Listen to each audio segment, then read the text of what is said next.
Shalom, saudaraku yang dikasihi Tuhan. Kembali saya Bu Maria mau menyampaikan pesan-pesan Tuhan di awal 2022 ini. Kita tahu sekarang adalah masa-masa di mana kita mengawali start 2022. Ayo kita mengambil ancang-ancang untuk siap berlari dalam pertandingan iman kita selama tahun 2022 ini. Kita tahu di mana ada banyak kegoncangan, ada banyak bencana di mana-mana, ada banyak hal-hal yang menakutkan, menggelisahkan, mengkhawatirkan, baik ekonomi, baik juga kejadian alam, ataupun ada rasa masih ketakutan, kekhawatiran, saudara, masih menghantui 2022. Tapi saat ini saya mendorong saudara untuk mempunyai roh kekuatan, iman yang teguh, dan percaya bahwa Tuhan selalu memelihara hidup kita, Tuhan selalu melindungi kita, dan Tuhan selalu beserta dengan kita. Dia Immanuel, Allah beserta dengan kita. Di mana Tuhan berkata, aku di dalam engkau dan engkau di dalam aku. Di mana Tuhan ada di dalam hati kita dan kita di dalam Tuhan. Jadi tidak ada satupun yang kita khawatirkan dan kita takutkan. Jika Allah beserta kita, siapakah lawan kita? Dan jika kita takut dan khawatir dan cemas, maka kecillah roh kita, kecillah hati kita, ya, kekuatan kita. Tapi pada saat kita mengambil kuasa dari Tuhan, mengambil kekuatan dari Tuhan, maka roh kita terus menyala-nyala sampai kedatangan Tuhan. Puji nama Tuhan. Saya mengawali di tahun 2022 ini dengan karunia-karunia penglihatan nubuatan maupun karunia mimpi, vision yang Tuhan berikan. Ini dari salah satu pendoa yang menyampaikan kepada saya di awal bulan Desember 2021 kemarin. Dia dikasih penglihatan pada waktu berdoa, di mana dia dapat penglihatan dari dalam tanah. Tiba-tiba muncul tunas-tunas baru yang banyak sekali. Mulai bertumbuh, ya, di tanah itu mulai bertumbuh tunas-tunas, akan menjadi pohon-pohon. Nah, saudara, saya juga berdoa bertanya, Tuhan, artinya apa ya? Dia melihat penglihatan ada tunas-tunas yang baru banyak sekali muncul, saudara, dari dalam tanah, ya saudara. Itu ada sesuatu yang membuat kita ada sukacita, ya, ada kekuatan, ada damai sejahtera. Tunas itu berbicara mengenai sesuatu yang mulai tumbuh, saudara. Dan dia juga, pendoa ini dikasih firman di dalam Yesaya 43 ayat 19, berkata demikian, lihat, aku hendak membuat sesuatu yang baru, yang sekarang sudah tumbuh, belumkah kamu mengetahuinya? Ya, aku hendak membuat jalan di padang gurun dan sungai-sungai di padang belantara. Ya, saudara, ayat Yesaya 43:19 ini mengatakan, belumkah kamu melihatnya bahwa Tuhan akan membuat di padang gurun sungai-sungai di padang belantara. Jadi ada sesuatu yang baru yang akan muncul, saudara, di tahun 22 ini. Mungkin kita tidak tahu, ya, apa, mungkin pekerjaankah, mungkin pelayanankah, mungkin keluargakah yang saudara mulai baru dan muncul. Ada harapan-harapan baru. Mungkin selama 2 tahun kemarin kita dihantui oleh penyakit sampar. Nah, 2022 ini ada harapan, ada sesuatu yang Tuhan taruh di hati kita, taruh di hidup kita, ada sesuatu yang baru yang akan muncul, tunas-tunas muda ini, saudara, ya. Di dalam Yesaya 4 ayat 2 dikatakan, pada waktu itu tunas yang ditumbuhkan Tuhan akan menjadi kepermaian dan kemuliaan, dan hasil tanah menjadi kebanggaan dan kehormatan bagi orang-orang Israel yang terluput. Amin, saudara. Juga tunas-tunas yang bertumbuh itu juga bisa berbicara generasi muda. Mungkin anak-anak kita, saudara, ya, dan dia bertumbuh dewasa, dan dia boleh menjadi kebanggaan, dikatakan kepermaian, jadi kemuliaan. Hasil tanah menjadi kebanggaan dan kehormatan. Ya, kita sebagai orang tua yang mempunyai anak-anak muda, dan kita bisa memberi mereka sekolah yang terbaik, ya, dan juga membiayai mereka, membesarkan mereka. Jadi satu, ada kebanggaan bagi orang tua. Seperti saya juga, ketiga anak saya sudah lulus kuliah, baru kemarin wisuda ya. Ada satu ucapan syukur dari hati saya. Tuhan, terima kasih Engkau mampukan kami untuk memberi yang terbaik bagi anak-anak kami ya, memberi sekolah yang terbaik bagi mereka ya, saudaraku. Nah, saudara, mengenai generasi muda ini, saya juga menghimbau melalui YouTube ini bahwa kita orang tua harus selalu mendorong mereka. Bukan hanya kita memberi mereka makan, mereka bisa bertumbuh besar, dewasa, dan juga memberikan mereka pendidikan ya. Jadi pemikiran mereka cerdas dalam sekolah mereka, kuliah mereka, dan lulus. Tapi ada satu hal lagi yang saudara dan saya harus lebih lagi mendorong mereka, yaitu mereka memberi makan manusia roh mereka, sehingga mereka kuat dengan Tuhan dan juga hati mereka melekat kepada Tuhan. Apa-apa cari Tuhan, mengalami apapun mereka mengandalkan Tuhan ya, saudara.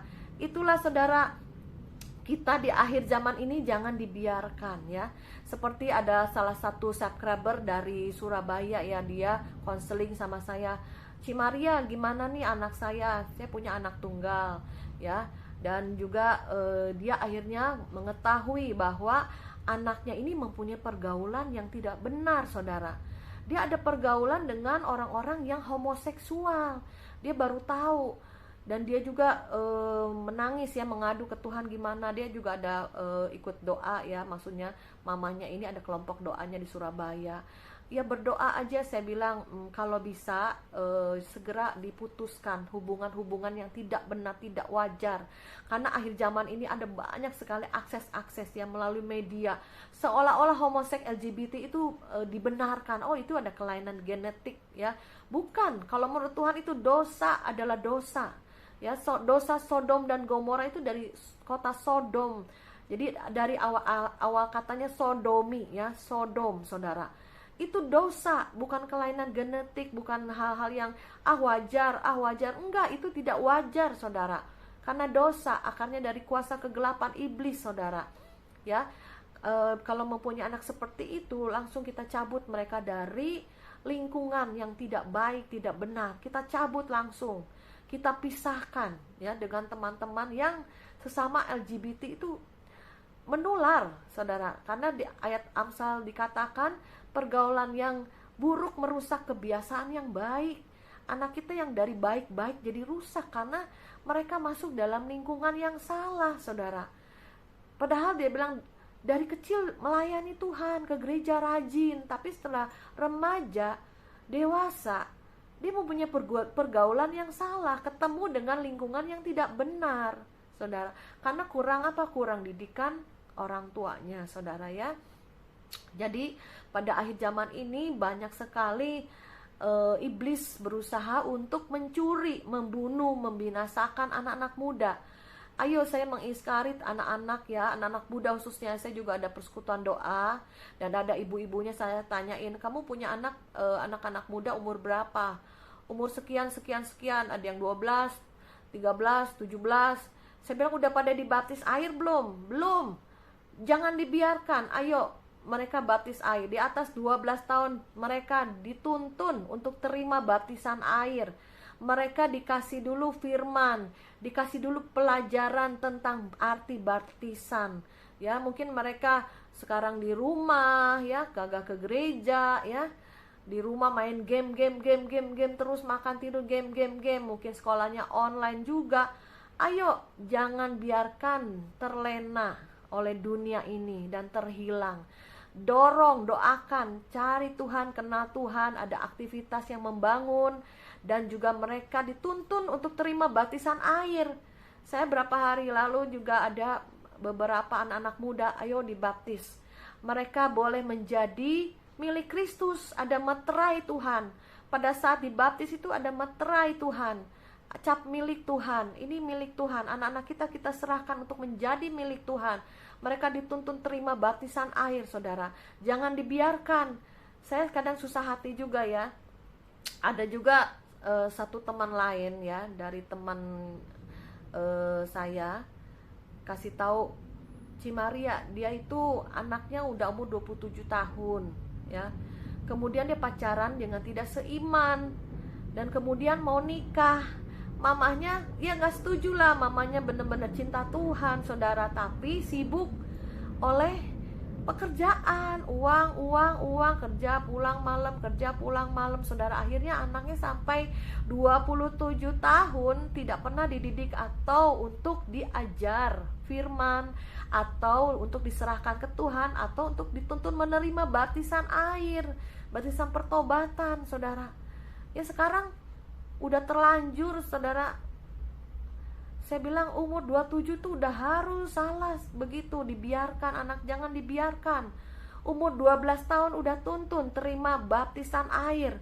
Ya, melalui video YouTube ini saya mendorong saudara, ibu-ibu khususnya, mendorong anak-anak muda yang belum terima baptisan air di atas umur 12 tahun, udah ayo dorong mereka untuk mencari Tuhan, mengenal Tuhan, dorong mereka untuk diterima baptisan air. Sehingga teman saya anaknya 27 tahun itu saudara, ya nangis-nangis lah mamanya saudara, akhirnya menikah dengan tidak seiman dan tidak ada hubungan lagi, putus hubungan karena mamanya gak menyetujui. Akhirnya mamanya tidak diundang dalam pernikahannya saudara. Cantik sekali anaknya, aduh Tuhan Yesus tolong deh. Ya saudara, jangan kita jadi orang tua yang bodoh, yang bebal. Pikirannya hanya uang, cari uang. Ya saudara, anak-anak kita, rohani mereka yang harus lebih lagi difokuskan. Karena perkara-perkara surgawi itu kekal. Makanan roh itu penting, firman Tuhan, karakter-karakter Kristus itu lebih penting, buah-buah roh itu lebih penting saudara. Ya, jangan sampai sudah terlanjur seperti begitu, tapi tetap kita harus doakan terus, gak apa-apa. Saya bilang, kita terus berdoa ya untuk anaknya ini supaya berbalik dan bertobat ya. Padahal dia waktu SMP, SMA-nya dia melayani Tuhan saudara ya. Tapi setelah umur 27 tahun udah kerja, 27 tahun menikah dengan saudara yang tidak seiman saudara ya, terhilang saudara. Ya baiklah, kita terus sebagai orang tua ini harus mendidik anak-anak kita dalam hal-hal apa? Hal-hal rohani. Jangan jasmani dan materi terus saudara ya. Jadi kita lebih lagi mencondongkan hati mereka, mempunyai komunitas, mempunyai teman doa ya. Jangan hanya jalan-jalan ke mall, makan, beli baju, beli apa. Ayo kumpul. Saya suka bilang ayo kumpul. Waktu anak saya yang besar SMA tuh, kumpulin teman-teman di ruko mami doain semuanya sampai nangis-nangis semuanya saudara ya.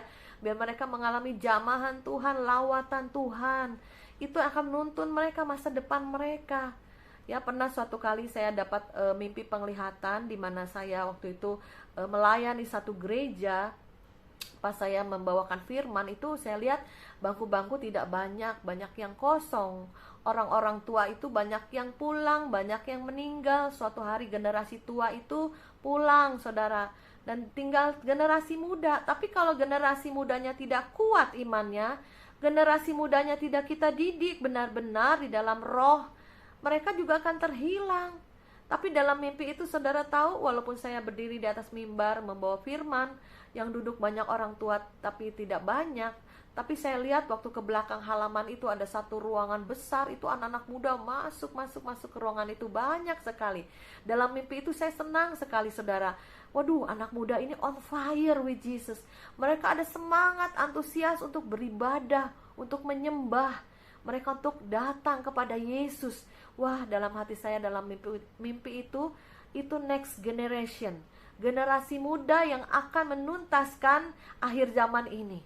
Mari kita lebih lagi berdoa, berpuasa untuk anak-anak kita, generasi muda, untuk mereka lebih lagi on fire with Jesus. Mereka mengalami Tuhan, mereka membawa lawatan, membawa revival akhir. Mereka yang akan menuntaskan semua penginjilan di seluruh dunia, maka tibalah kesudahannya. Mari saudara, kita berdoa untuk generasi muda kita. Kita condongkan mereka kepada perkara-perkara roh, membuat mereka bergairah, antusias. Perkara-perkara rohani itu lebih on fire daripada perkara-perkara duniawi yang membosankan ya saudara. Ya paling ke mall, nonton, makan.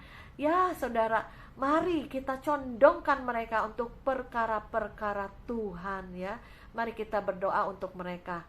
Bapa di surga, saat ini hamba berdoa untuk anak-anak muda, generasi-generasi muda. Tunas-tunas itu mulai bermunculan di tahun 2022.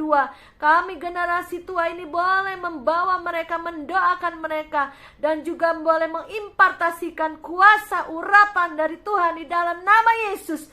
Mereka boleh mengalami Tuhan. Mereka boleh membawa lawatan di akhir zaman. Mereka boleh sungguh-sungguh menjadi generasi on fire with Jesus.